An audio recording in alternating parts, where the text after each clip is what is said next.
Okay.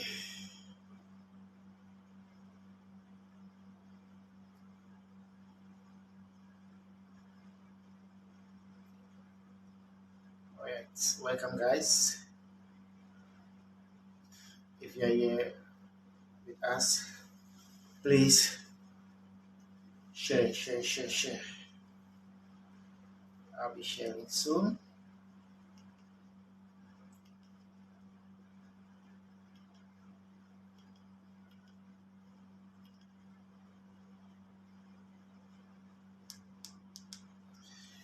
Welcome, guys, on Let's Talk Show. Foreign Challengers. We are live, guys. So let's do the sharing. I'm starting soon. Let's wait for our guest in the house. She'll be joining soon. While we wait for her, let's hit our share button. Let's hit our share button, guys. It's going to be hot. We are live now.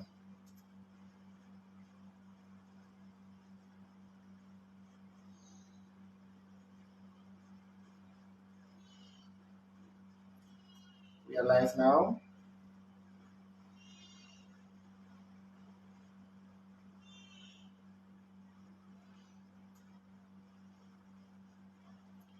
We are live now. Let's go, guys.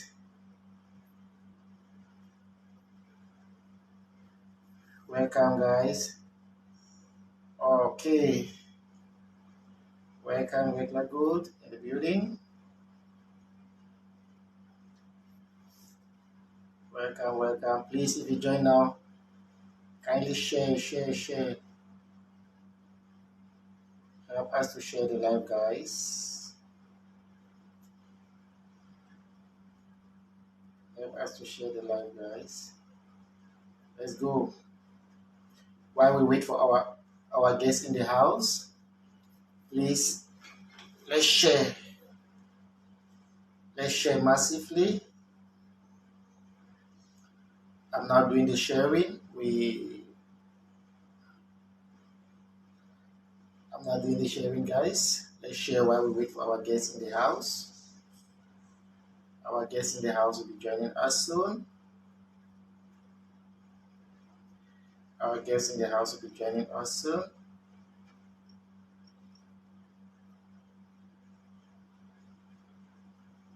Welcome, guys in the building. Welcome, fam. Welcome, followers. Welcome, friends. Welcome. Please, our guests in the house, if you are there, kindly indicate so that we can add you up.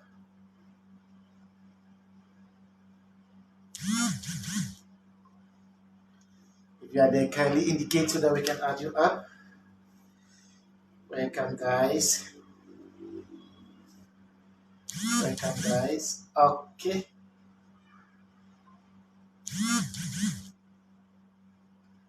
Welcome, guys. If you are there, kindly indicate so that we can add you up. Our guests in the house, please, if you are there, kindly comment so that we can see you.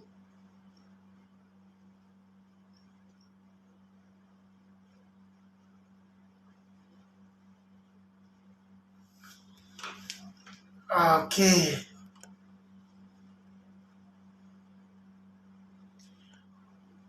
Welcome. Hell is real, dreams are reality in the building. You're welcome. Long time. Welcome. Please, if you are here, help us to share. Yeah, I am. It's been long. We go live due to one or two commitment. It's been really long. We go live about 2 to 3 weeks now. It's been long, but we are here. We are here to build.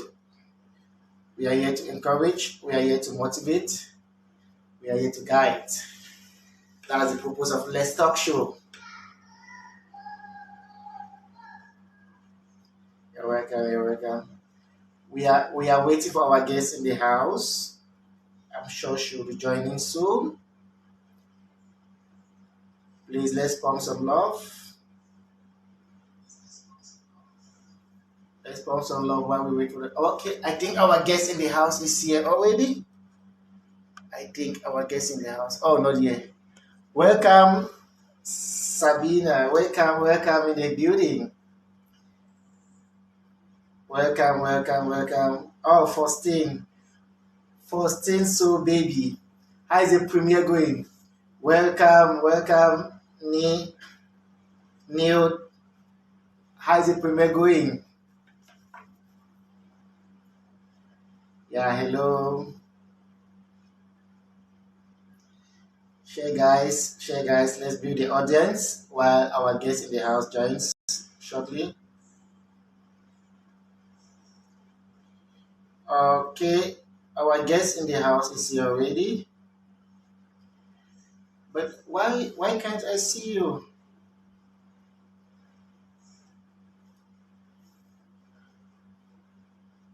Why can't I see you? Wow, what's happening? What's this, so baby? Oh, this the wahala don't start again.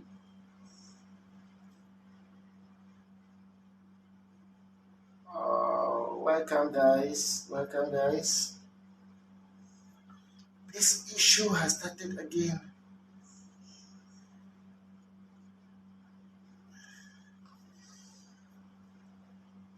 Our guest in the house, please can you use any other account? Please can you use any other account and indicate this account you are using? I don't know.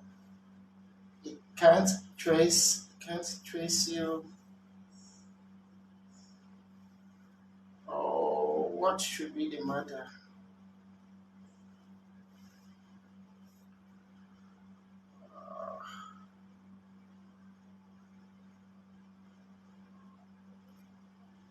Wow. Welcome, X. Welcome in the building. Yes, we are live on Let's Talk Show on Foreign Challengers where we build. Oh, you are in. Welcome. Please, X, if you are here, please share. Our Thai friend and family is here. He wants to join content creation. X, do you want to join content creation to motivate others? Welcome, guys. Okay. All right. Let me bring our guest in the house up. Okay, our guest in the house. I just sent you an ad request. Macla for life. I just sent you an ad request. Please, guys, help us to pump some love and share so that. Yes, I just sent you an ad request. Please check. Can you indicate if you are using iOS? Okay, our guest in the house is here. I'm here, guys. Hello. Hello. I'm here. Welcome. Thank you, sir. Thanks. How you doing? How are my fine. spectacles? All right. You're Appreciate myself. I'm right here. Thank you, baby girl. I can see you. Thanks for coming, guys. Thanks for coming. Could you please share the podcast, guys? Please, let's share the live video. Let's share. We are about to start. Macla, are you ready? Our guest in the house. Yes, I am. I'm ready. I'm right here, and I'm set. Okay. All right. Welcome on Power Challengers. We will kick start now while the audience keep building. Let's talk to, and our guest is here already. And you can see she's so busy and we can't keep her waiting for long. I know, right? uh, okay, our guest in the house, the floor is yours. Please kindly introduce yourself for us to kickstart the program. All right. Thanks. Thank you so much for bringing me to this platform. And I want to say hello to the challengers and to every other person who's going to be watching us. Please share this broadcast. All right. And I hope that someone is going to go back inspired and maybe positively. Please, could you please share this broadcast? And please, could you also support this live video with stars, guys? Because the stars are actually there to help us build more content. So it will be our pleasure if you can give us stars on this broadcast, guys. All right, as you all know, I am Clarice, commonly known as Macla. All right, and I'm a licensed teacher in Thailand, and I have lived here for 10 years. And so I am a teacher. I am from Cameroon by nationality. I am Cameroonian. And I am here in Thailand, all right? And today I'm the guest in this broadcast. So guys, kindly share this live video so we can have so many people who are going to be going home inspired. All right, so you can just call me Macla, that's fine. Wow, Macla is in the building. Please, let's share. I'm right here. I'm here. Audience and get inspired from Macla with a lot of experience. You know the topic already, by experience in the kingdom. He has a lot. So Macla, what motivated you to move from Cameroon to Thailand? A lot of things, a lot of things.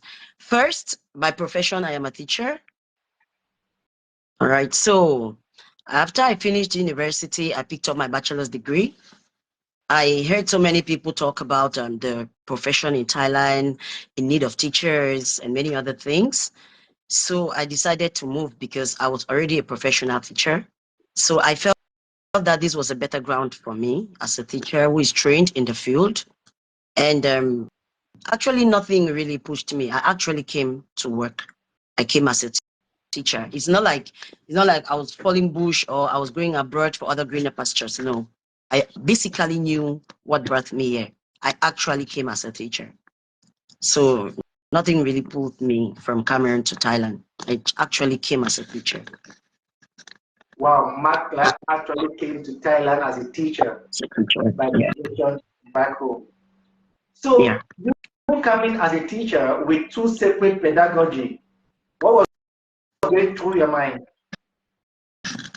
Yes, a lot went through my mind. Sure, of course, these are two diverse cultural backgrounds. All right. Coming from a Christian background and getting into a Buddhist religion actually meant that I was going to meet a lot of upheavals on the way. And you all know my story. Like, sadly enough, I came here 3 months. I had an accident. And so it made it, yes, it made it worse for me, you know, because at that level, anyway, when I got here, that was April, May. I picked up a job, all right? And I had already, the fortunate thing with me was I'd already moved my paper to a 1-year visa, which permitted me to stay longer than a year, like a year, while I had an accident. So it was a little bit different and maybe better for me because by the time I had the accident 3 months, I already moved my visa from the 3 months to a 1 year. So that gave me a longer time to stay in the hospital whilst living in the country legally.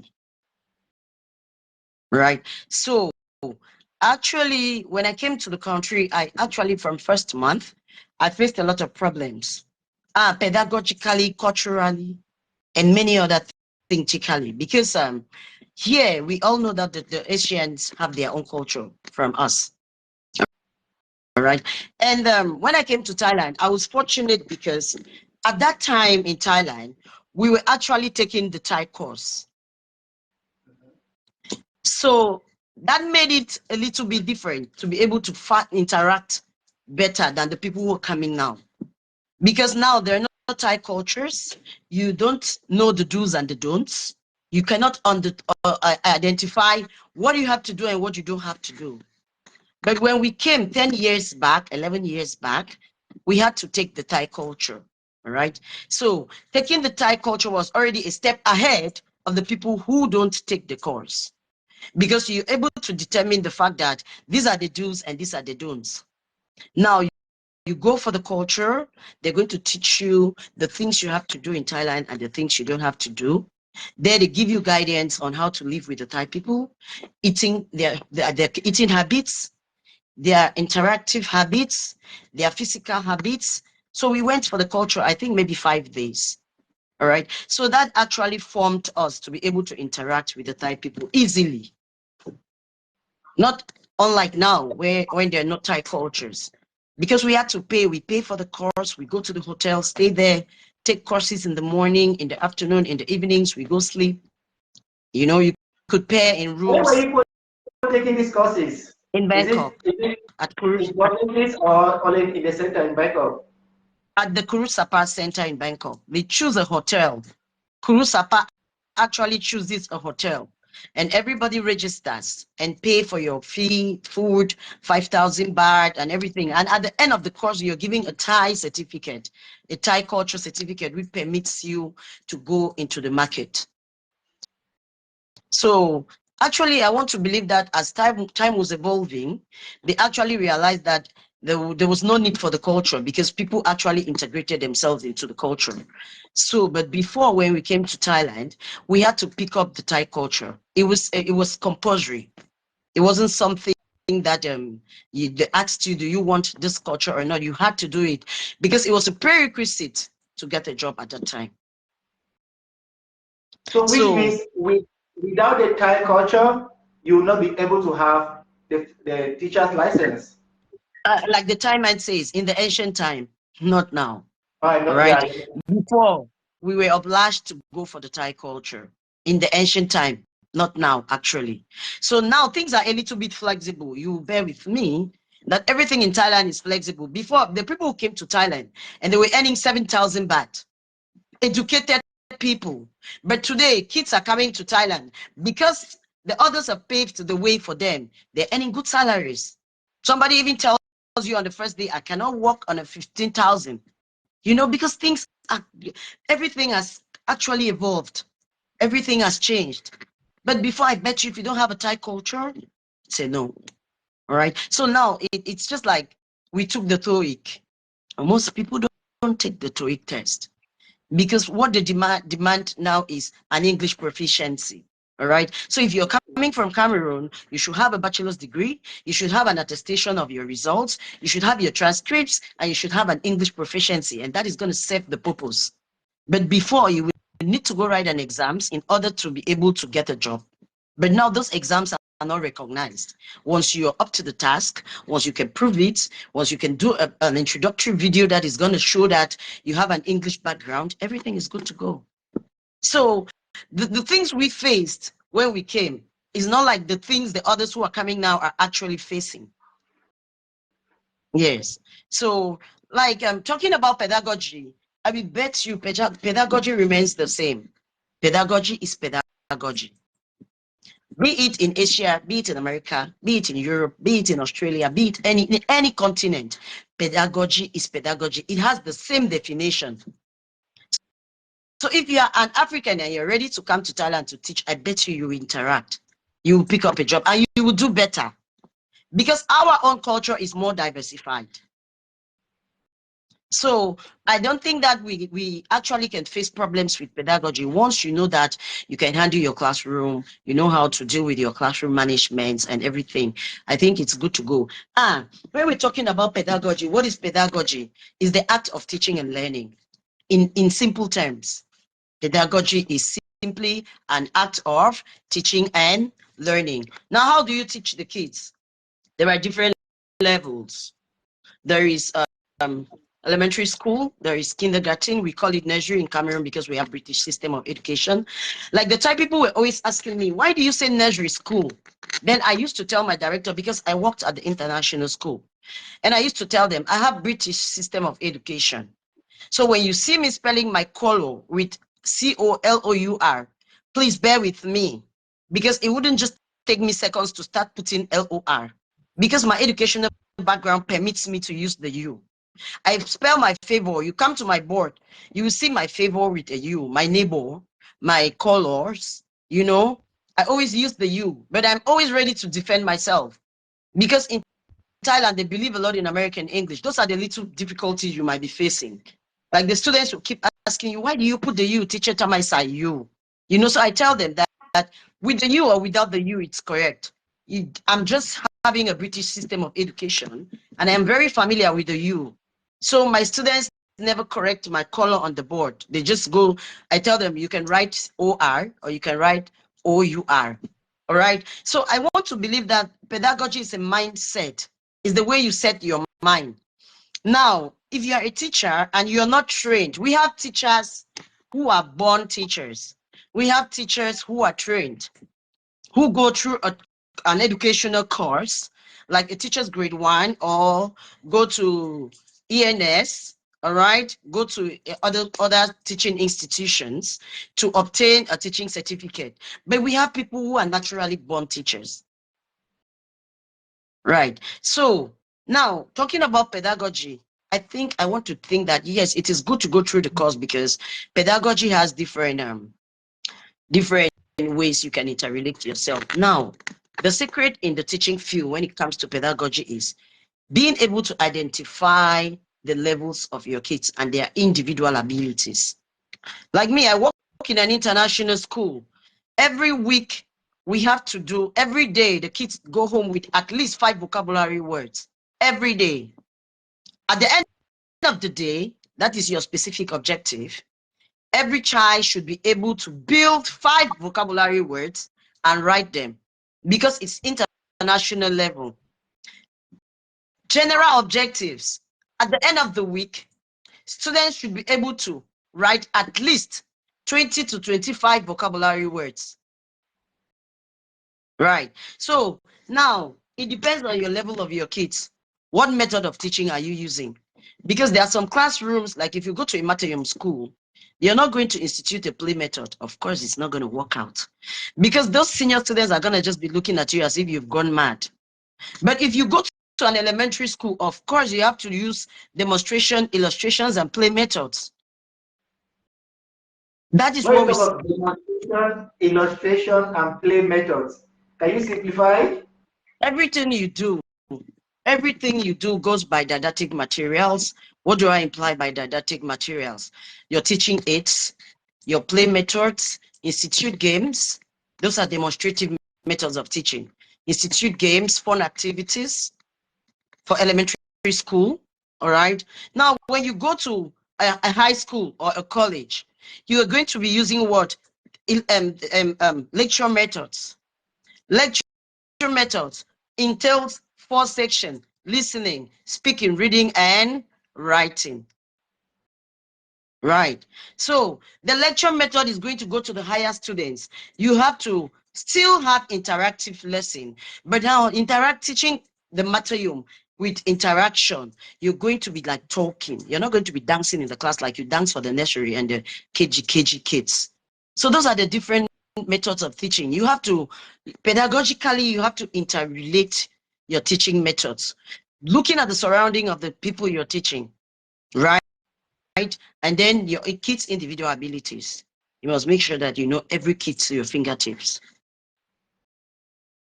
Because some schools, some teachers actually, some teachers here actually were teachers back home.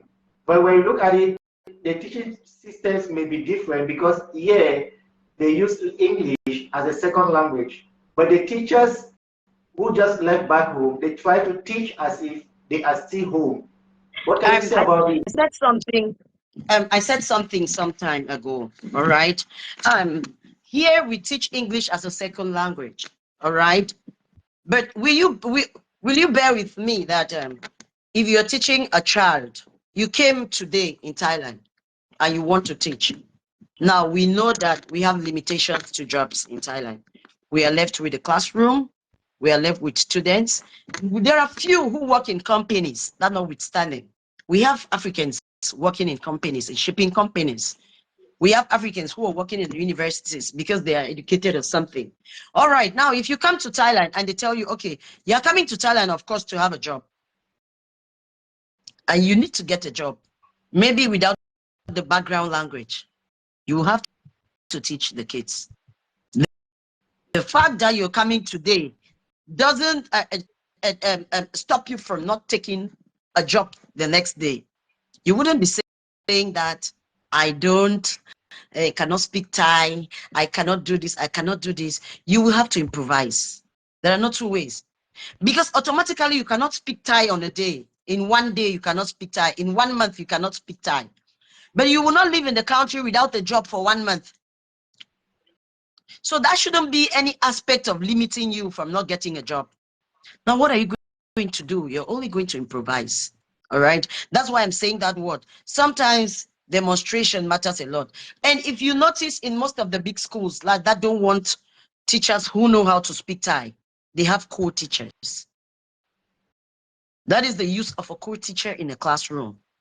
So you who is coming into the country, you don't have the language ability, you're going to speak the local language that you know, which is English, and the co-teacher is going to interpret what you're teaching to the kids. Sometimes we get angry that we have co-teachers, but the co-teachers are actually useful to us. Because at that early stage, if you don't have a co-teacher, it's going to be very difficult for you to keep your job. Despite the fact that you can speak English, there is that language barrier, which you will not be able to cross, right? But again, to me, I think that shouldn't be anything to limit you from not coming here, because we all, even those going to Germany, sometimes there are people going to Germany without having studied German. When they get there, they have to start striving and start struggling.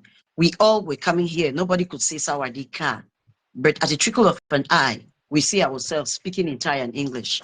So again, to me, I think that shouldn't be any barrier. All right. It's just to make up your mind.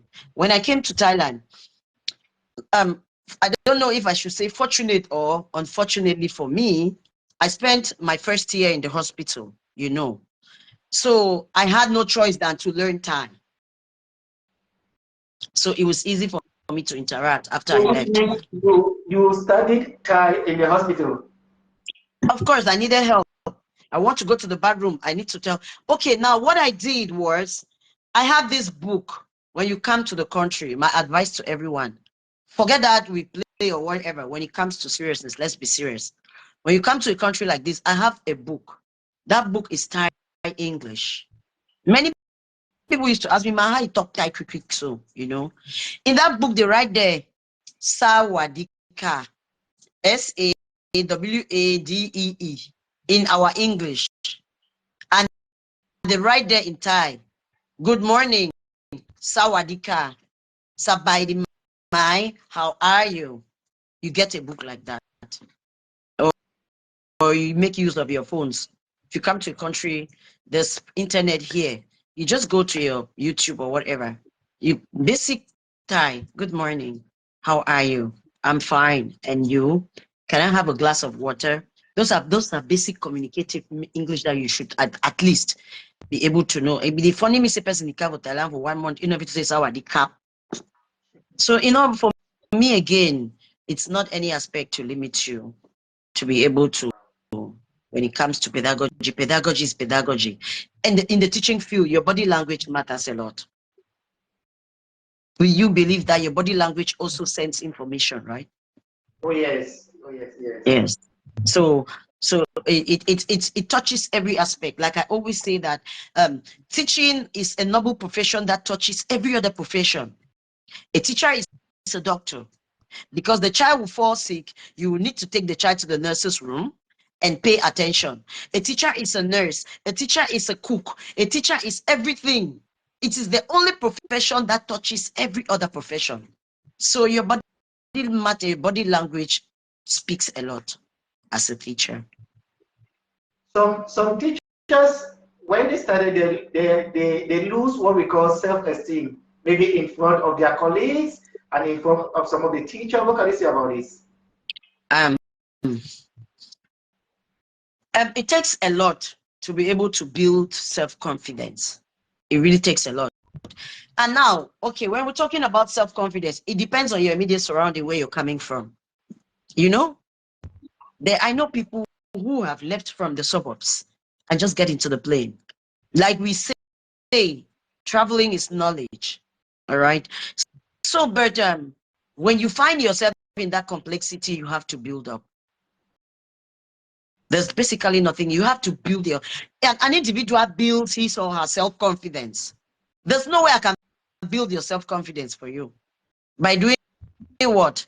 By interacting positively, by learning societal norms and values. Because when it comes to self-confidence, you have to build your self-confidence by yourself.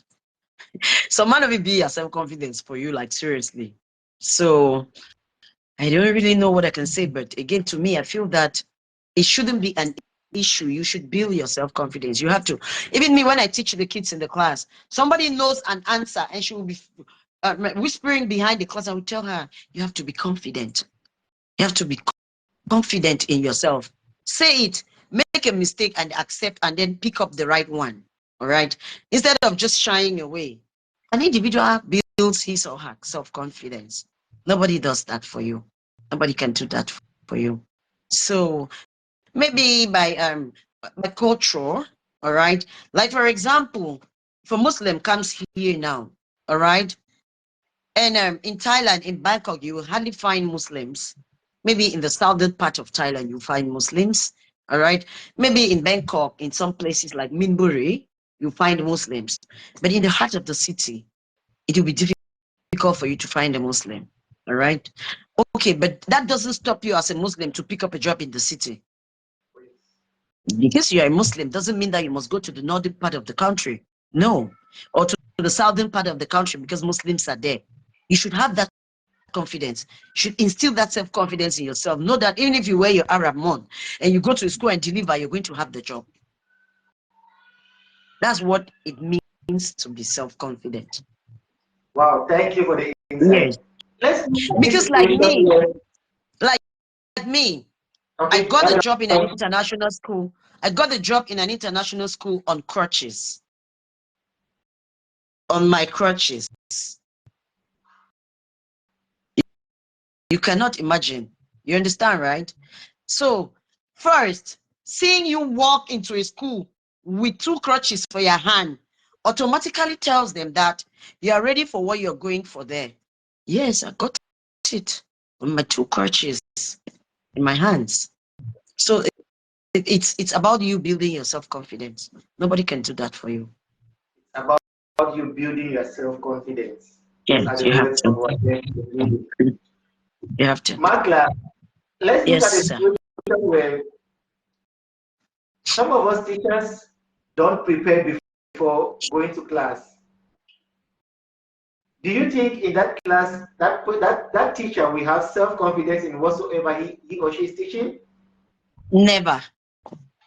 Even Englishman talks say proper preparation prevents poor performance. All right. Now the thing with the teaching field is that the more you put your interest in, the more passionate you are in this profession. You understand, right? Like for example, like again, I'm saying that you have to build your confidence. Me, I am that kind of a teacher that there are teachers and they are teachers. You must not proper preparation doesn't mean that you must go to the laptop, go and print worksheets, go and do this, go and do this. Okay, like if you watch my videos, me sometimes just that the kids are very slow. Okay, for example, you want to teach the kids nouns. You as the classroom teacher, you automatically know that there are different types of nouns. All right. In the international school level, that's why I say that you must have the ability to be able to identify your immediate surroundings. In the international level, they're going to be asking you 7 different types of noun. That's material noun, proper noun, abstract noun, common nouns. You understand, right? But in the normal school, that doesn't keep a certain academic value. They're going to be telling you to teach the kids noun. At that level, you're going to say a noun is the name of a person, animal, place, or thing. Now, you're not going to be distinguishing the nouns like material noun, abstract noun, proper noun, you know, right? Oh, So yes. it depends, like again, I say, it depends on the mastery you have within your classroom context. Because in some classrooms, the curriculum will ask you to teach 7 different nouns. Today you come, this week you take abstract noun. This week you take proper noun. This week you take common noun. This week you take material nouns. But in some schools, they'll just tell you noun pewala, teach the kids noun. What are you going to do? As a classroom teacher, you don't need worksheets. Not every lesson needs worksheet. You go and you tabulate your board. Name of people, name of animals, name of countries, name of place. The kids know, you tell the kids. What is name? They will tell you name. What is your name? You write Mary, John, tabulated in four different columns or whatever you want to do. You come here. Where do you live? I live in Thailand. What is the name of your country? Thailand. You put it there. All right. Okay. Around the school, we have animals. What is your favorite animal? They will tell you lion. And then you tell them that word. These are nouns. In the classroom, what do you bring to school? School bag. You will tell them, all right, these are called objects. And then now, the others will follow suit. All right, what is your favorite country? Denmark. You put it. What is your best place? They will tell you the shopping mall, hospital, police station. You identify. So coming to the classroom prepared doesn't necessarily mean that you must carry papers and books. Like again, I said, your immediate and your ability of your kids and the way you master your environment matters a lot, right? So the thing is, preparedness doesn't really mean that I must carry a bag of worksheets and come and start sharing. No, no. You can do that and tell the kids, okay, you tabulate the board into 4. After the kids understand the lesson, you tell them, all right, on this column, write 3 best countries you like. On this place, write 3 names of your best friends. Now you have already instituted what the noun is. So it does. Proper preparation doesn't mean that you have to go to the internet, go pin Ekasan, make worksheets, carry them so that at the gate they should see that you're working. That's not proper preparation. Proper preparation is having a mastery of your material. So if an invigilator gets into your class, you can be able to defend what you're teaching. To me, that's what proper preparation means. Thank you, Macla, for this wonderful insight. I think our audience are getting it correctly. Thank you for those that have sent stars. I see official, I've forgotten the Thank you, name. guys. Please send us stars. Please send us stars. These stars are Oscar, actually there thank to you. help us create contents, guys. Today I didn't have internet. I had to go install my internet 500 baht because I never wanted something that's going to be showing me. My phone is always showing me slow connection. So I had to avoid this today. Guys, please, we're counting on you guys to give us stars. Thank you very much. All right, Macla, you as a professional teacher and a licensed teacher here in Thailand, and we know the economic back home is not quite favorable. Can you advise someone back home who is a teacher like you were to travel to Thailand?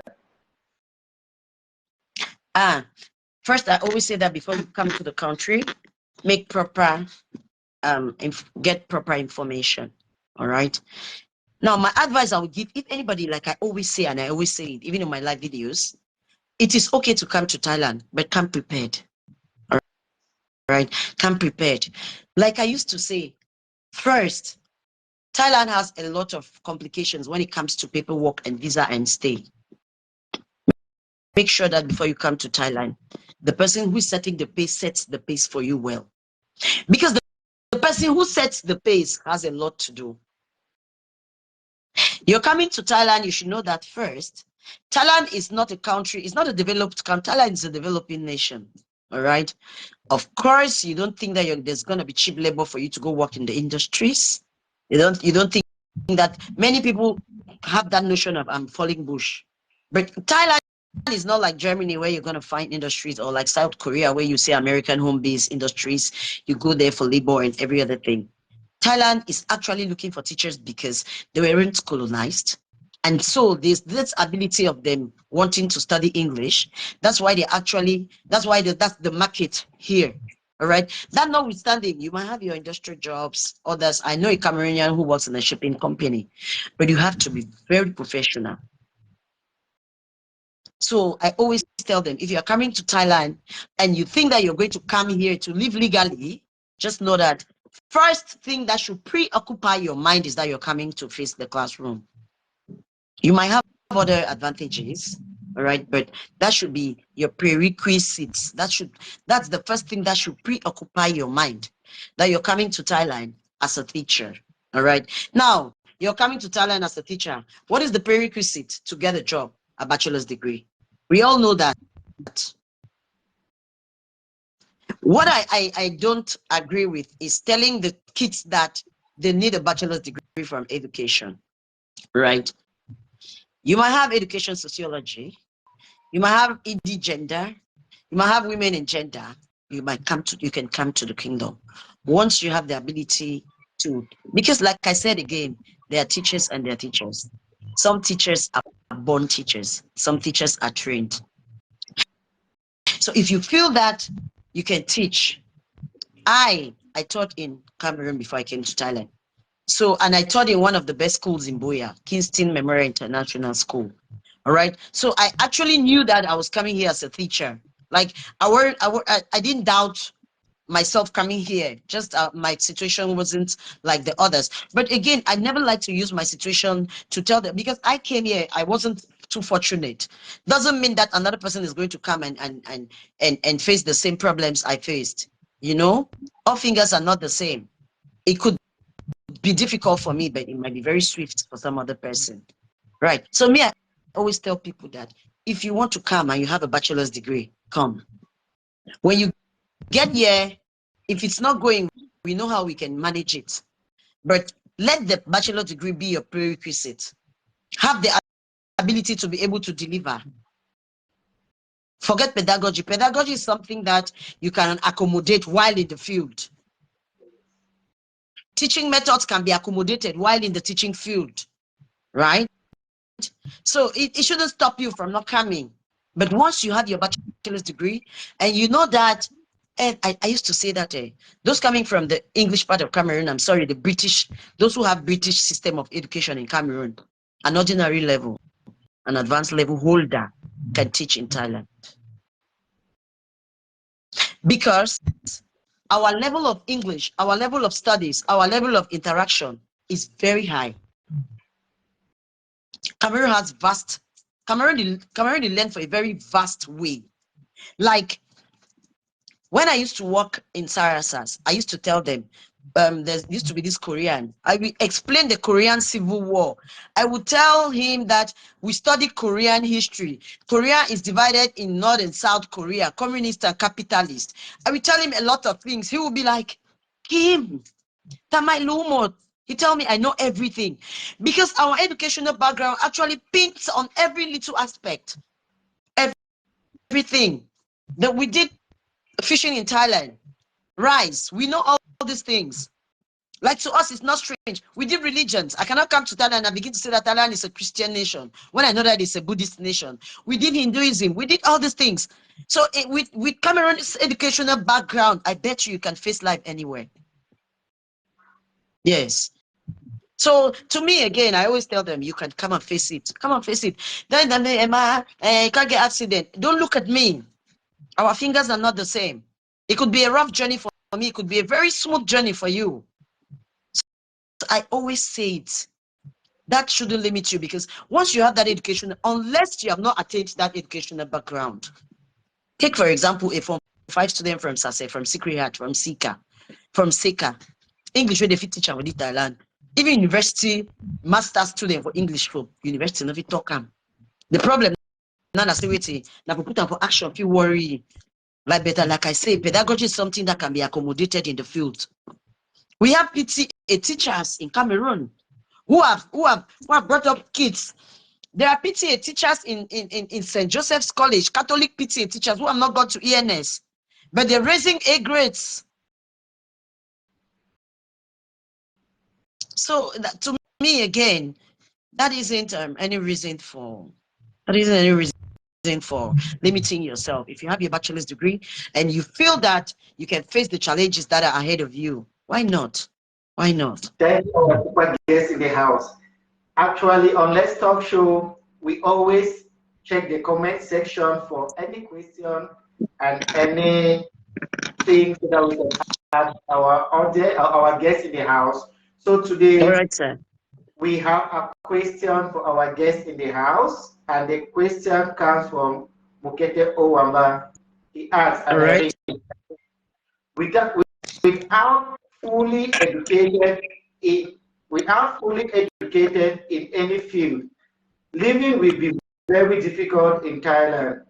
Not just as not just as a carpenter, tailor, or hairdresser. If he or she can identify some spelling or natural speaking skills, you can ask them to come to the country.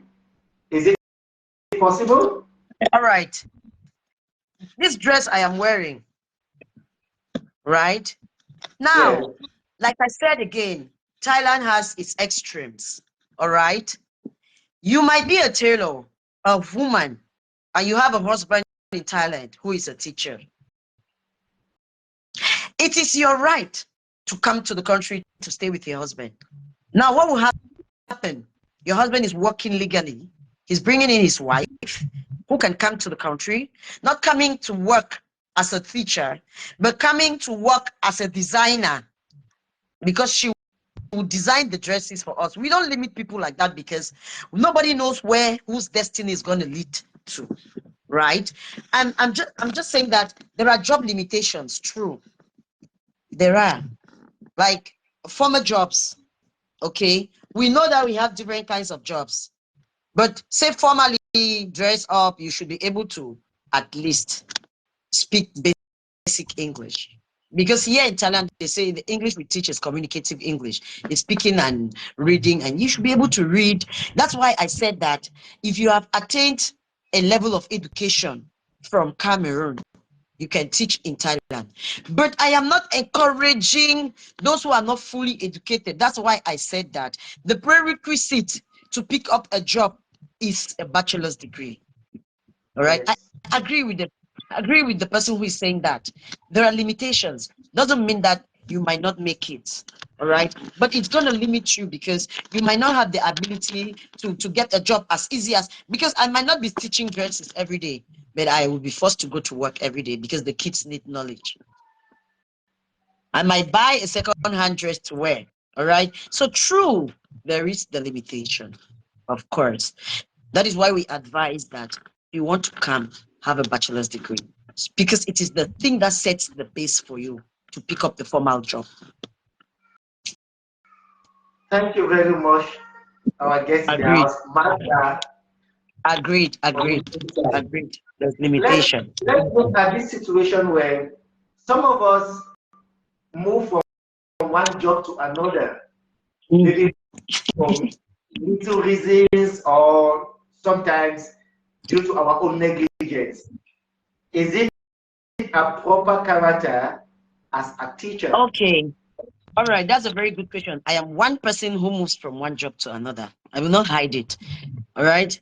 And it's very bad character because in Thailand, once you start moving from one job to the other, there is every probability that you're going to have problems with your paperwork. I will not lie to you. I'm one teacher who moves from one job to the other.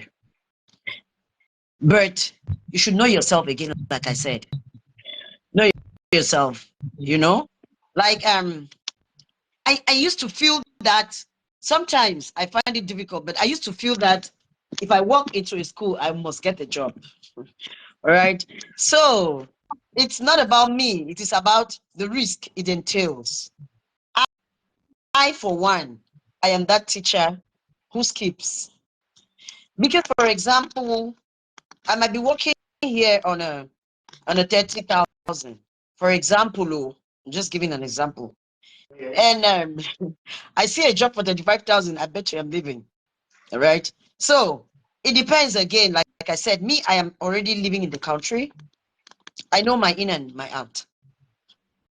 So my advice I always give to people is, if you have a job that is paying you well and you're comfortable, stay there. It is very detrimental to keep moving from one job to the other, because you might meet a boss who is not understanding. You might be that one who doesn't know how to convince. Like me, they know that I always when I go to any school, I tell them that this is what I have been through. I've had an accident that kept me handicapped for a couple of years. And there are times I might not be able to pick up the job. I might need to move because I am handicapped. Of course, I wouldn't hide it. I wouldn't hide to tell you that I am handicapped. Sometimes I face my challenges, my physical challenges. All right. But if you have a job, like again, like I say, and you're well treated there, and there's no racism, and you're okay with the salary, I think it's better to stay. It's very disadvantageous jumping from one job to the other, especially if you don't really have that. Normally, every teacher cannot have the same ability. If you don't have a very powerful ability, I think it's okay to stay in a job, because there are people. I bet you, if I go there are schools that if I go 2-3 with you or 4, I will get the job.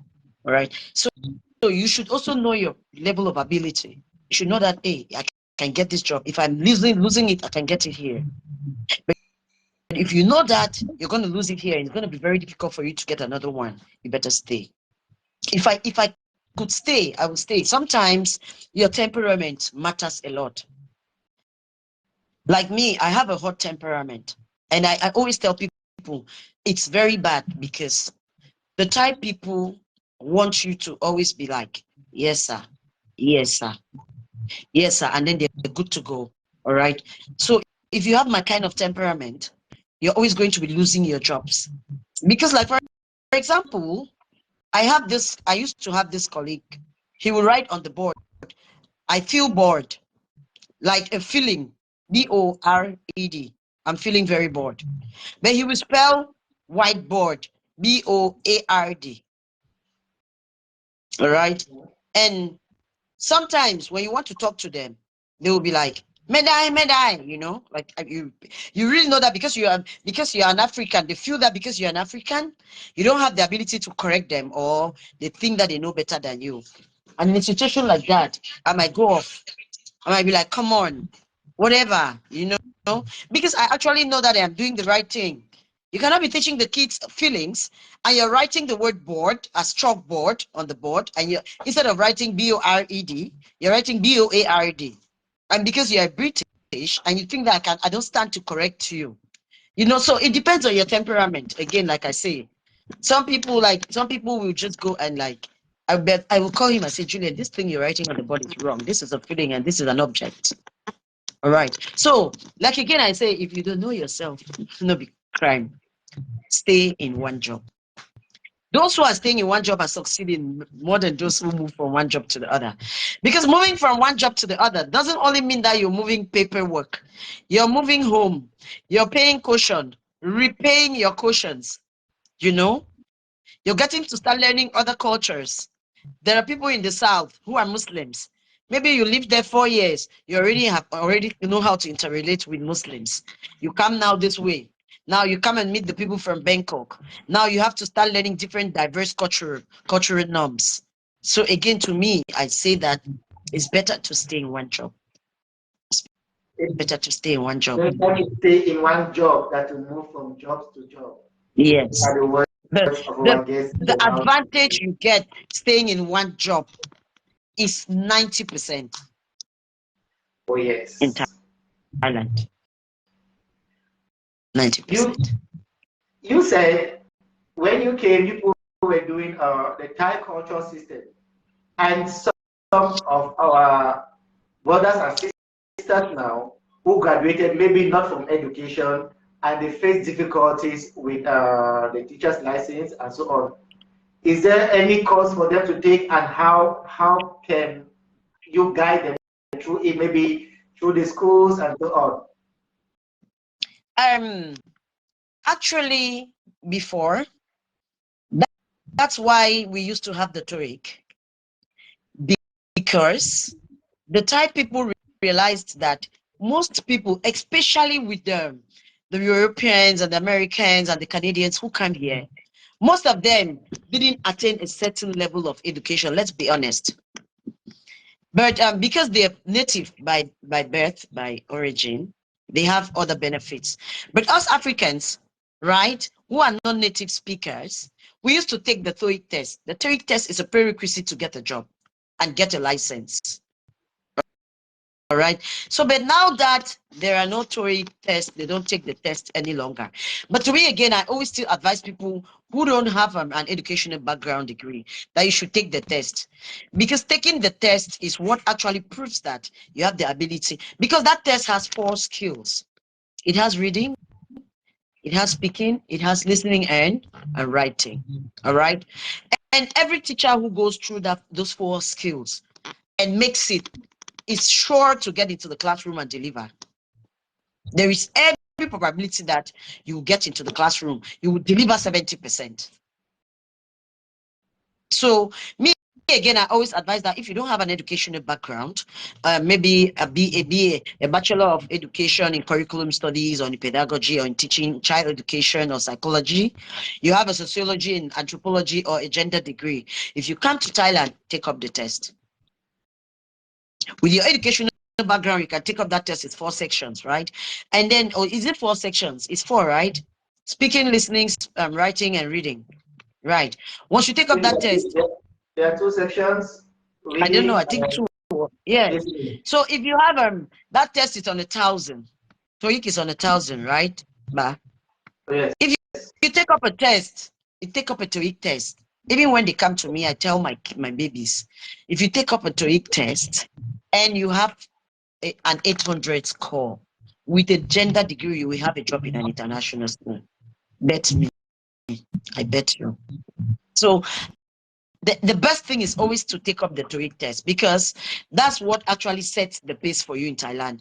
You go to any school, you tell them that you have a bachelor's degree, but because you're not under an educational department or something, you came to the country and you took a teaching test, which qualifies you to have this job. They will give it to you. And Wow. that test actually instills your confidence. All Thank right. As you very you much. as you walk into the school with your test, it instills a kind of confidence in you. Like when they get your credentials and they open and they see, yes, the degree is there, your transcripts are there, nicely kept.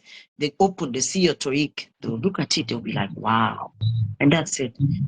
So to me, again, not having a degree doesn't really mean anything. I'm here with my baby sister. Hello, I'm here. Parent challengers to the world. You're welcome. Nigeria is here. I'm following up everything. Oh, all right. Welcome. So to me We are again, here on Let's yeah, Talk Show with if our you was the president, dig them, because you know, Macla. sir, if you take that test, like for example, you come in like again, I used to say that the timing matters a lot in Thailand. We have 2 semesters. If you're coming here, you should come at the appropriate time. Timing matters a lot. All right. So those of you who want to come to Thailand, make sure that you contact the people who can set the pace for you. Call me, call Mr. Farang, call the others, ask them what is the best time I can make it here. All right. Now this is holiday. There's basically no reason why you should be bringing somebody's child here in March. All right. You tell them, you groom them. You tell them we have 2 semesters. The semester reopens in April, in May, and in October. All right. In October, you're going to tell them, now, this is how it operates. In April, you go for a visa camp, maybe 2 weeks before schools reopen. So you're going to learn basic English like good morning, good afternoon, good evening, how to sawadi, and all those other likes. All right, because bringing a child here in January, when you know that they're not going to be job opportunities, it's just going to be destroying the child's future. Because some people come here in January, February, March, it takes the grace of God to be able to get a job. So timing matters a lot. So those of you who are coming, make sure that you have proper information on when you can obtain a job. You're coming to the country in April. This is Songkran. Maybe after Songkran, maybe by the 20th of the end of April, you should be here. All right. We know that, okay, you have April, May, June, July. There's basically no way you're not going to have a job before your visa gets expired in 3 months. All right. But you coming in July. Now, July, August, September, they already recruited for the term. It's going to be very difficult for you to get a job to fit in into the system. And so you start finding your documents getting finished, your visa expiring, you getting into overstay and getting everything confused. All right. So proper timing also prevents a lot, especially when it comes to paperwork in Thailand. You have to prepare yourself properly. Thank you very much, our guest in the house. You have to prepare yourself properly, and proper timing also matters. Thank you, our star senders, for today. We love you so much. Star senders, please keep sending your stars. These stars are actually there to help us create more valuable content, guys. We appreciate you. Please send us stars, guys. Thank you in advance. Macla, let's go back to our guest in the house. You always tell us a story behind, so I want you to tell the story now. What happened to you when you came 3 months into Thailand? I actually, it was a car accident. It was a bus anyway. Most people used to get it wrongly. Maybe they think I was crossing the road or something. I was actually in the bus traveling. And so the driver, I don't know what happened. He fell asleep. And so we lost track. And you know our roads. So actually, I was seated with him in front. It was a mini bus, the vans. Vans, Yeah. So he was here and I was here. We were seated like this. So you were seated in by the front? time, yes, with the driver and the others were behind. So by the time we lost track, it was my section that he gave. So I got my leg broken. So that's how it happened. Just 3 months when I came. And so he rendered me handicapped for 1 whole year. I slept in the hospital for 1 year. 1 whole year. It was when? October, November to December of the next year. How did you manage all through this period? I managed. I left from first. I had a metals amputated in the leg. Like I carried about 10 kilograms of metals on my leg because my ankle actually separated from my leg. The ankle came out from the leg. Yes. So it was always dangling. So I had like 4 surgeries. I had 4 surgeries on this leg, and I still have metals in the leg. Still have metals. So when I left, they took out the metals first, the bigger metals that were actually building the leg, and then they put what? They put a POP. The POP lasted for like 2-3 months, and after the POP, they gave me the wheelchair. All right, I think I am the 4-walker. The one I use, the 4-walker, and then later the crutches. So it's just God's grace because the same visa I brought when I had that accident 11 years ago is the same visa I'm still using. Yes. So God has a way of taking and bringing. And you know the amazing thing, the school I applied 3 months when I came in Bangkok called me 1 month before I left hospital. 1 year after sleeping in the hospital, the director phoned to me. And when I came to the school, I came with my crutches. He looked at me, he was like, this is not the teacher who came here. I said, I'm the one. At that point in time, I had already learned how to speak Thai because I made 1 year in the hospital. So gradually, my Thai actually improved. So when I got to the school, the head of department said, no, they cannot. She said it in Thai, not knowing that I could understand. She said, no, they cannot give me the job because I came with a broken leg. So I heard, I could understand what she said. So I told the director that I can write the exams. So they felt bad that I understood everything. I wrote the exams. Behold, I was third and I got the job. And that's it till today. That visa is operational 11 years till today. Getting 10 years already. 11, getting to 11 years already, right? 2013. Right. So that's it. So God spoils it here and fixes it in this way. So I've never, ever used it. And the Yes. bills? Who paid the bill? Okay, Because we are now not this is working what for happened. 1 I did year. not have insurance. Yes, I didn't have insurance. You know me in my normal, usual, jovial ways. When I came to Thailand, there was these little babies I used to have. And then my sister's husband just came into the country. All right. That was my savior. My sister's husband just came during that period. So they were working in Konken. So he's one of this kind of people that interacts a lot with Thai people. So he had this parent. My sister was teaching his two kids. So they were like a very close family. So my sister's husband was telling him that the sister-in-law came here and had an accident and nothing has been said. He said, what? He started following up the process for me. He told me to forward my passport and everything. And the bus ticket, I will advise everyone, when you get into the bus, please don't ever throw the ticket unless you get to your destination. Don't ever discard of that ticket. They asked me, do you have proof of the van ticket? I said, yes. It was my van ticket that brought me my insurance. That my sister's parent, he did everything possible. Everything possible. He followed the van company because the van driver was suspended for 1 year after we had the accident. They relieved him of his duties. So the man made sure that he followed that insurance. He didn't play. My hospital bill was like 396,000 Thai baht for everything. So the insurance paid cash my hospital bills. And for the period of time that I was down, they give me an allowance, like say approximately maybe 10,000 baht monthly for 1 year. All right. So that could help me keep me, and that was really helpful for my upkeep. Actually, it was just a parent from nowhere.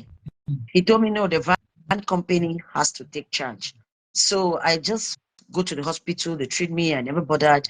Maybe I only could provide my food and my basic needs and everything, but they were giving me an allowance. Like say maybe I just want to put everything together. Like maybe what they gave me was like maybe 10,000 monthly. So that's how I survived. And when I left hospital, immediately I left hospital, like I told you, the school I had applied 1 year ago called me for the job. I came back. I already traveled to Isan. At that time, I was living in Konkan with my sister. I traveled and came back to Bangkok to Don Muan. I got the job. I got the job there. The same visa now that, because they had moved me anyways.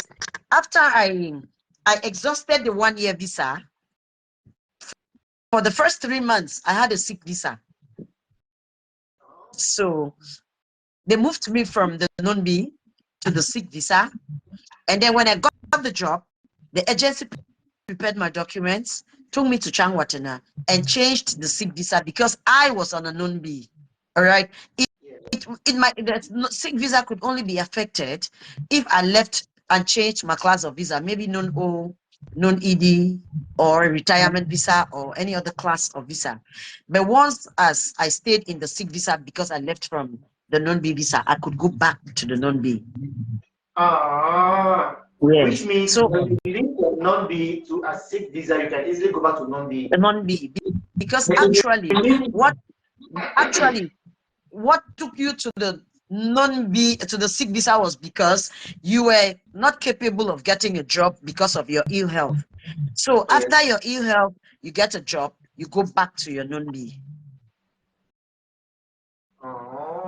So if you have moved from that non-B to from that sick visa to non-O, you could not go back to non-B. I will leave the country.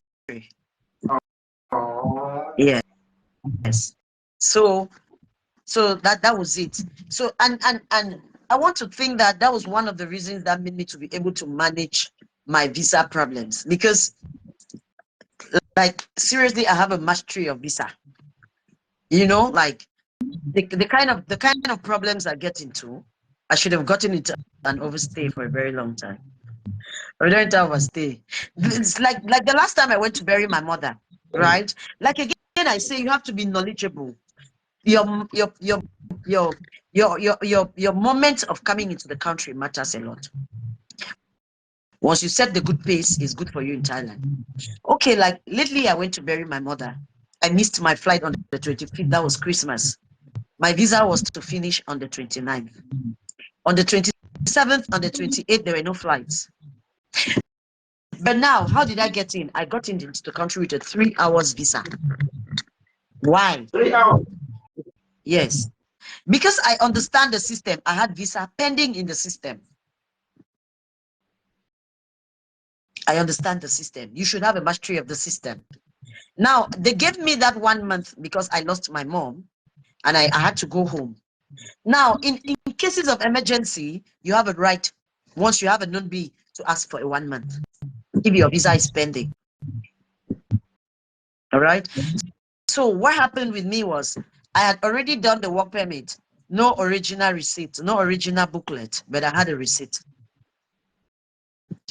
I already did my police clearance, no original documents, but I had the receipts. Can you hear me? Okay, yes. I had everything. I had my receipts. I had visa pending in the system. The visa could not be given because I didn't have any originals of those documents, no work permit, no police document, but I had the receipts. So I got here at Suvarnabhumi on the 29th, and I told the immigration officer, I lost my mother. I've been living here for 10 years. These are my 3 passports. I have 3 hours to go. I am going to the immigration. But before I left Cameroon, I made sure that my work permit had already come out.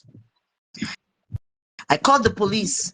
I told that woman that I am on my way and I have few hours. She took pictures of the original documents and sent them to me online. When I got to the immigration, I took out the receipts.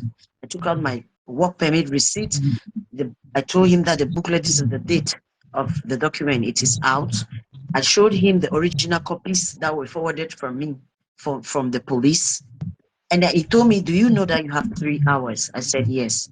You know, so when you have a mastery of how the system runs, it's very difficult for you to find yourself into such problems. I explained to him. He looked at me. I was on the counter. I took almost 30 minutes. He told me 3 hours. Can you manage? I said, yes, I can manage. He asked me, how are you going to manage? I said, I will hire a taxi that will take me directly to the immigration. Now, do you know what I did? I got down. I had my number was like 300 and something. I went to the woman who was giving the queue. I just showed her my mother's badge. I say, I lost my mom. I went to bury my mother. I have barely 3 hours for my visa to expire. She told me, do you know what you have to do? I said, yes. She called for a taxi. I boarded the taxi, 2,000 baht. The man took the highway, took me to the police in Pratunam. I collected my document. He took me to the labor office. I picked up my work permit. I got to the immigration. I still had 1 hour, 30 minutes. When I got there, everybody just screamed, my lolo, I got my car. And that's how I did. And they stamped my visa. And I left. It's my right. I have right to enter into the country 3 hours. My visa is not expired. It's a working day. And that's how, and I told the president of Anglo-Thai, tell me, Macla, no waste that money. I said, Prissy, I will not waste the money. I will not waste the money. I came, I got in, I got my visa. And I was, I think I met 2 people because the next day was a holiday. It was 29th of December. So the next day was a holiday. I had to make it that day. I got there, they looked at me like that. All of them knew that I went to bury my mother because I asked for 1 month. Since I was waiting for visa, they had to give me the 1 month. So when I came, they all noticed that I had come. And then she looked at it and she said, Chomona. And she stamped the visa. So the people keep wondering, like, how mad do I? You understand? But once you have a mastery of how the system functions, you can always sort out yourself. So the journey of my accident has really been a very tough journey for me. Sometimes I have to start undergoing, like I say, I am handicapped, whether I like it or not. You know, right? So there are not, My mother told me one thing when I had this accident. She kept crying because the news that got home was that they cut my leg and they buried it somewhere that nobody knows where the leg was carried. But my leg was actually there. You know, the leg didn't cut. The ankle just came out from the Yeah. leg. The leg came out from the ankle. Yes. So there's one thing she always told me: acceptance is your first medicine. You can make it with this leg. Because I was like, they know, all of them now always keep saying, Dima 1 foot. Dima 1 foot. Now they should tell me, man, no money is their foot. Now you worry, yeah, say. You know, so I will say again that acceptance is the first thing. Once you accept, you're good to go. Now, me, I'm not scared. I go to anywhere to get a job. I need fear gates for school. Even if I'm going to limp like that, I will limp and go there on a very serious note. You know, because acceptance is your first medicine, especially in Thailand. You go to a school, you greet everybody, nobody will respond. Am I telling lies? No. All you do is just give a smile and go and take your desk. And gradually you will see them smiling with you. So there are things you cannot change, you just accept.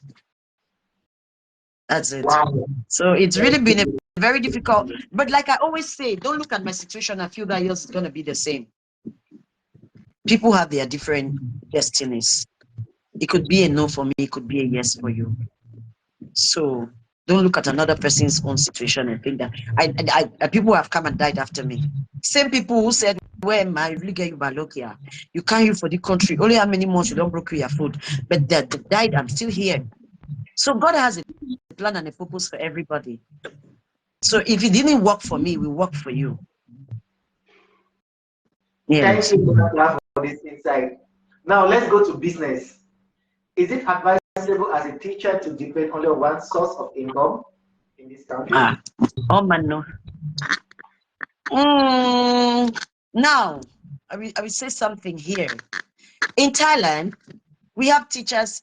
People have their individual strength and their abilities are different. All right. There are people who would take lessons for 10 hours and won't feel exhausted. Again, I say it depends on your ability, your strength, who you are.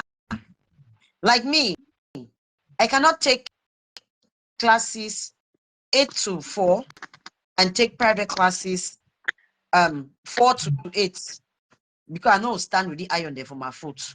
You understand? But there are people who make other income. They have another source of income from private teaching. All right. And they're also like me, I sell. I make a lot of money from the malt and the Guinness I sell. And if you see me, I have my box here. I have my purse. I have my small things, jewelries. I sell because we are not in Europe that we have labor that you can close from work and go to another job. All right. So it's quite difficult here in Thailand to have another substitute job. But I think that there are always there's a kind of way you can improvise. Maybe sell little things. We have stuff from Africa people are actually consuming. All right. So you can like be in your house and make a small shelf. You can sell your African food. There are people making money. People have gone to America because of food they sell. People have done other things aside from the teaching job. So to me, again, it's okay to have a side hustle. Right. It's very paying in Thailand. Because sometimes you might see that you don't have 100 baht and somebody calls you and tells you, hey, ma, please, can you send me 5 malt? All right. And that's it. So if you have the ability to, it's okay. But you don't kill yourself because you see others doing it and you feel that because the others are doing it, you're obliged to do it. No. You look at your individual ability. You look at your strength. You look at your ability. Can I be able to do this? Because me, if you can't check that matter, they're not easy. So one day, no, you understand? I don't have means of transport. So you look at your facilities, the things that your accessibility. You might have a car. You just get a side hustle, buy bags, buy whatever you know that people are consuming, gari or what from wholesale or wherever. You put them in your car when you're going to an occasion or something. You sell. You're going to make a lot of money. That doesn't stop you from coming back from the party and going to work on a Monday to Friday. So to me, again, I believe a lot in side hustles. A lot. Like, okay, now we don't have some of us teachers, we don't have salary these holidays. But if you have a side hustle, maybe it can pay your bills or something. It can provide you your daily bread, like not necessarily doing something big, but providing you food, and you're feeling sick, you can get medications for yourself. So I advise again that if you have the strength and the ability, you can get a side hustle. It pays off. It seriously pays off. If you have the strength and ability, you can get a side hustle. Yes. From Macla. There is a question from the comment section. This comes from Sandra Rejoice Viga R. She asks, is it easy to move from non-B to student visa and back to non-B? Like I said, in Thailand, we have different classes of visa, right? We have the tourist visa. We have the tourist visa. The tourist visa is non-employment visa, all right? But gradually, things changed in Thailand because with the tourist visa, people were able to obtain jobs. And when you obtain a job with a contract from your school and a proof of TOEIC that you're capable of maintaining the job, you can move from the tourist visa to a non-B visa, which is a work visa. So it will depend on the province where you find yourself. Some provinces, like we say again, every province has the way it's going. There are some provinces that will tell you, bring us certified documents. There are some provinces that won't tell you. So in situations like this, you should be able to know that there are different classes of visa. There is tourist visa. First, you should bear in mind that getting a tourist visa means you're not allowed to work. You're coming in as an investor. When you have a tourist visa, by virtue of the name tourist, means you are coming in to spend money, to tour, right? That's the meaning of the word tourist. Now, as a tourist, if you come here and find out that you're qualified to get a job, maybe you can go for an interview, a job interview, something, go to a school, pick up a job, and it will depend again, like I said, on the province. There are some provinces that will actually just switch the tourist visa you brought with a working contract to give you a work visa. But there are some provinces that will tell you, yes, we accept the fact that you have had a job, but you will have to go to your neighboring country, embassy to any neighboring country to pick up a work visa, then come back to the country. So I advise again that if you're coming in with a tourist visa, make sure that you find out the provinces that can switch you within the nation before getting a job. Because you might get a job, a very good job, but the province and the immigration is not going to be able to switch you. You will have to do what? Move out of the country, get a work visa and come back. But if you had made proper inquiries, you know that, all right, if I get a job in this province, I'm just going to switch from this tourist visa to a work visa, and then there will be no need for you traveling again out to a neighboring country. All right. There is also a non-O visa. Some provinces will give you a job. Some provinces wouldn't give you a job. A non-O visa is that kind of visa that I am married, and my husband, or if my husband is coming into the country, and with a tourist visa, he comes here, I can give him a non-O under my stay. Now, I will be having a non-B while my husband is having a non-O. But my husband is permitted to live under me with a non-O. If I have a 1 year, he's going to have a 1 year. Whatever thing my paperwork actually attributes to me, attributes to him. But the problem, again, like I said, is that some provinces might not give him a job with a non-O because it is not a work visa. But some provinces might look into it that because he's under the wife and the wife is legally working and living in the country, let's give him a job. So again, it will depend. It's not like it's a kind of rule that is actually there. You know, it has the way the different regions and the provinces play. It will depend on the immigration officer. I could come with the 3 hours and don't get in. If my explanations weren't appealing to the immigration officer, he would tell me to go back. So like I said again, it depends on the province and how the activities are being carried out there. Because some people have the non-O under their spouses, but they're working. But some provinces actually deny you the jobs.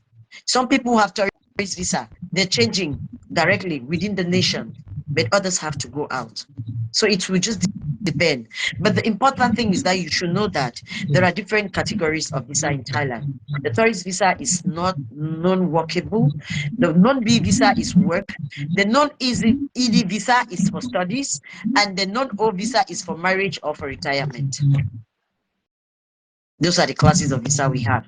So you should prepare your mind that if you are coming with a tourist visa, in order to survive, you will look for a job. If you are fortunate, that visa will be switched within.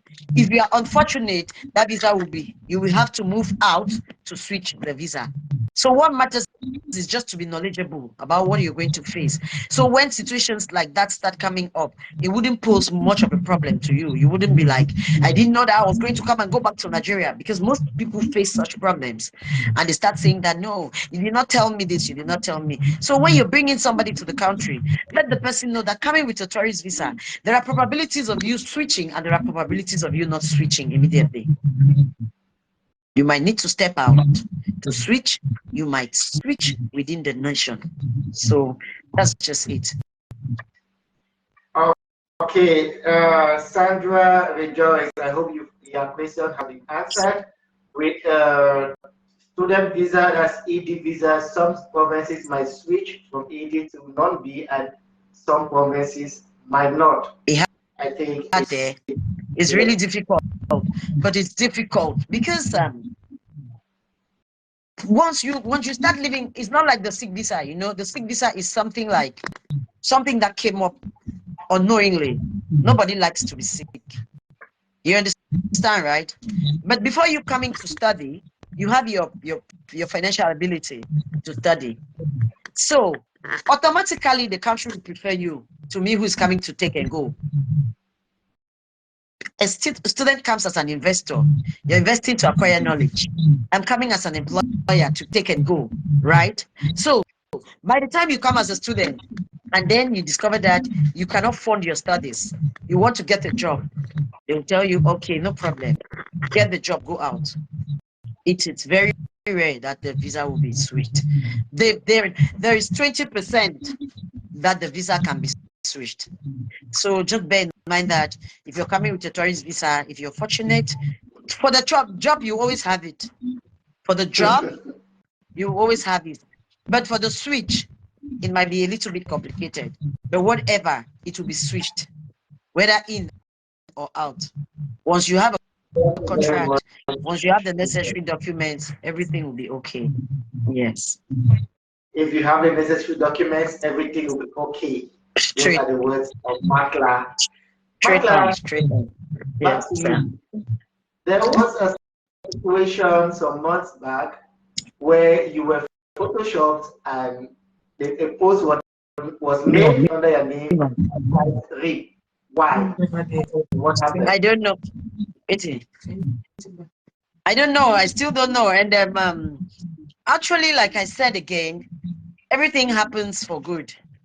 On that fateful day, people kept calling me. I had like 50 minutes. I was in the classroom teaching. And first was my brother Ikole, who used to be here with me. He called me, he said, Ma, how are you? I said, I'm fine. He said, where are you? I said, I'm in class. He said, where are you? I said, the class. He made a video call. Then he said, no worry, leave on you. I said, you just called me on a video call and you say, no worry, leave on. What is happening? He didn't say anything. Next, it was my small comment. He sent me an obituary. I was like, who is doing this? Social media has become an evil word. Like, how do you even sit and think that you can take somebody's picture and put a rest in peace on it? Like, that's total, that's absurd madness.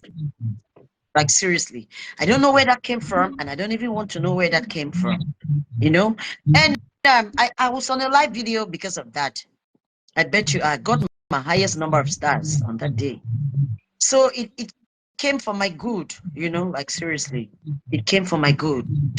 Because when I lit my camera, I was like, oh, this is me. Hey, guys, I had like 150. Unfortunately for the person, I want to believe that the number of people that that love me are more than the number of people that hate me.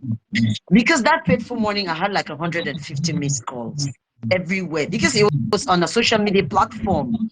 To think that I am not a member of Cameroonians in Thailand, and the stupid admin, in the name of admin, as primitive as he may be, admitted a post without prior findings. They cannot put an obituary post of me and some other person in a group like that, and you just admit. Like, how weird was that? Now, primitivity, that no. Say you, I can't put a group so you don't die. Admin, what will be the need for, what will be the use for admin? Before you admit such a post, you make inquiries. Please, do you know this person? Where is this person? Where does she work? What happened? Where did the accident take place? And bang, you admit that for sure. So you be admin. Like, seriously, that was really stupid and foolish. So again, to me, I just looked at them as birds of a feather, and it really didn't mean anything to me because if I die today, that is inevitable. Every other person is going to die one day. So I really didn't see like anything to me. Again, I don't see like something. And we are living in a social media world where things happen. People are mentally sick. Somebody might take his or her mental stress and come and pour it on you. It's social media, right? So I really didn't see it like anything. But to me, again, I felt like it came to me as a blessing because I've been having stars. People have been giving me stars, 150 stars, 70 stars. On that fateful day when I lit my camera, I had 587 stars on that live video.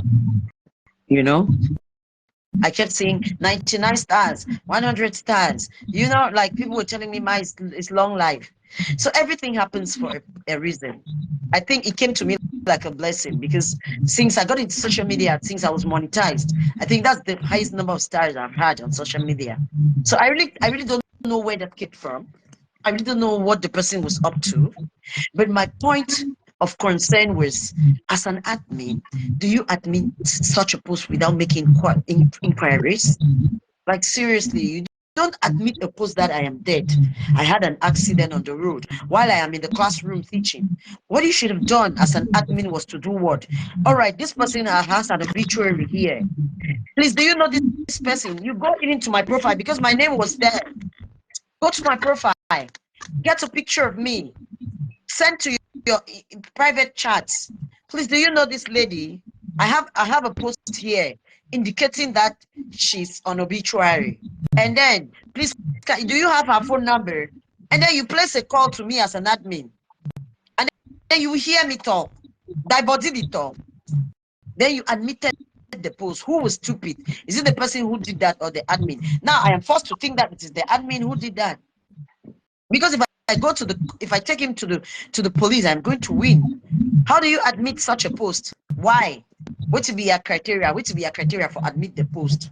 What to be your information? Did you find out if I am living or dead? So at the end of the day, the admin is to be blamed, not even the person who faked the post. I don't even care to know about the person who did that. My problem was with the admin, because if you are an admin and you accept such things, it means that you two are also capable of doing such a thing. I'm not a member of that group. That's why I didn't even notice it. But it was all fine anyway. It came from my own good. So that's it. It came from my good. You will live long. Yes, sure. That's for sure. That's for sure.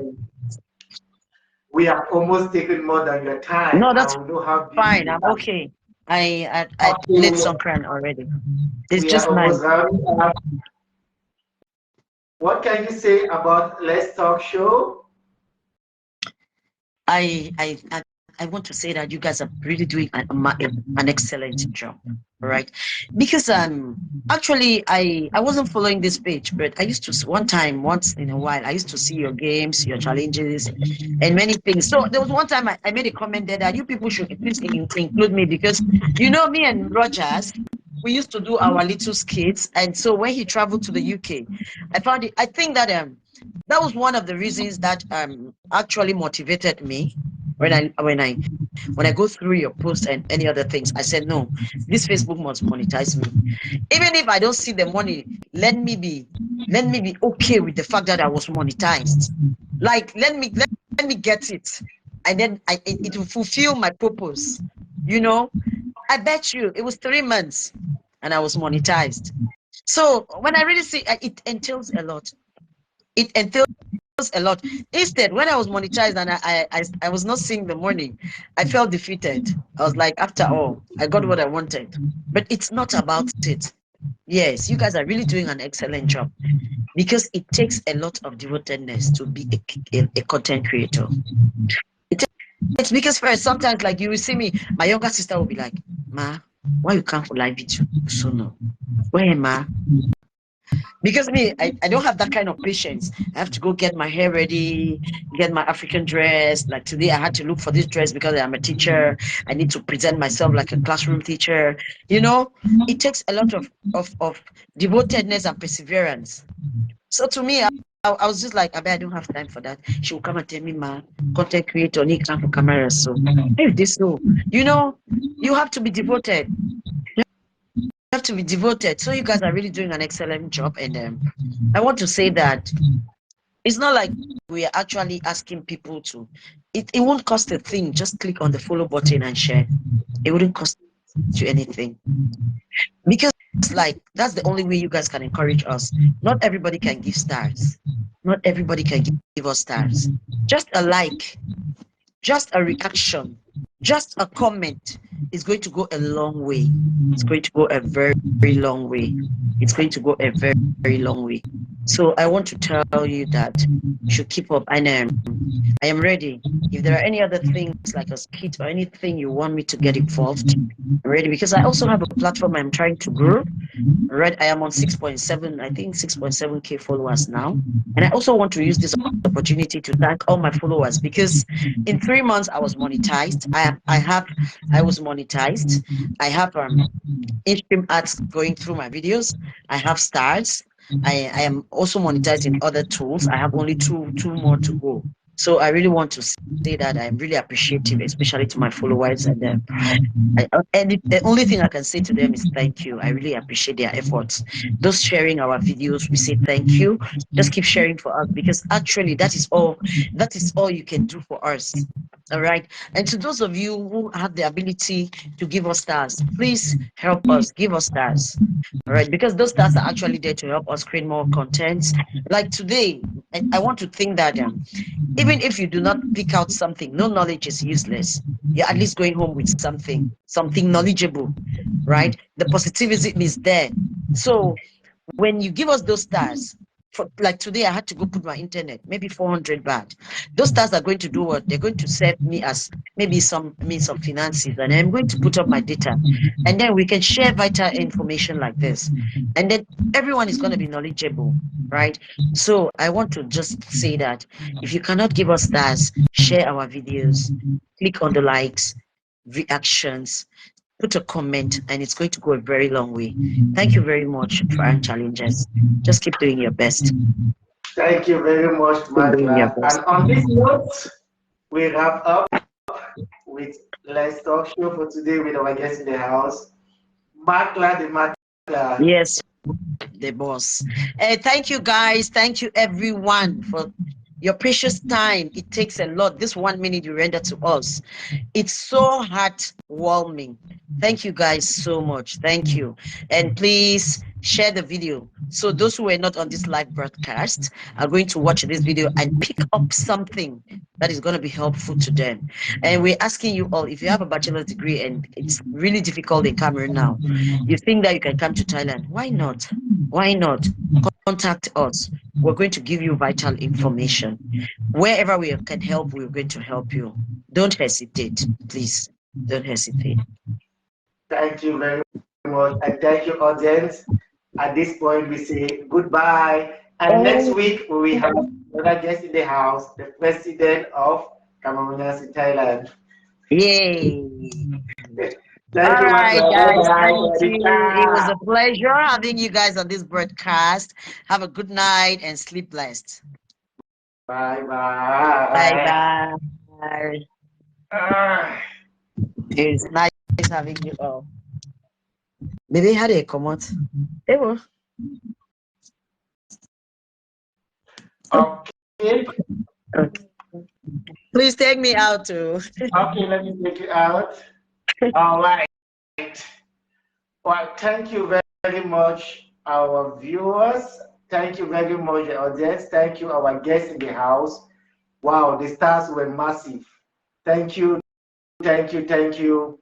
See you again next week on another episode of Let's Talk Show. Today we didn't do our regular games due to time, and I'm sure tomorrow, next week, we are going to do our regular games.